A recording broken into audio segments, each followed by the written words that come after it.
Kapapasok lang na balita, tinanggihan ni Senate President Chis Escudero ang hiling ng House prosecutors na pasagutin na si Vice President Sara Duterte sa articles of impeachment laban sa kanya. Sa isang media forum ngayong umaga, iginiit ni Escudero na maaari lang padalhan ng summons o pagkomentuhin ng bise kapag na-convene na ang impeachment court. Bagay na pwedeng lang daw gawin kapag nagkasesyon ng Senado. Nakabreak pa ang Kongreso hanggang sa June 1. Sa mosyon na inihain ng ilang House prosecutors kahapon, iginiit nila na dapat simulan agad ang paglilitis dahil sa salitang forthwith na nakasaad sa konstitusyon. Pero para kay Escudero, ang ibig sabihin lang daw ng salitang ito ay reasonable period of time.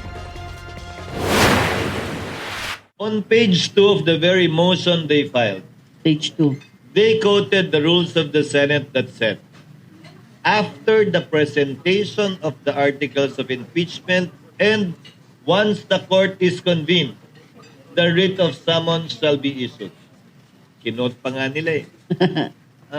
So ang tanong ko, na-present na ba nila yung articles of impeachment in plenary? Na-convene na ba yung court? Eh hindi pa naman eh. Eh di hindi pa rin pwede yung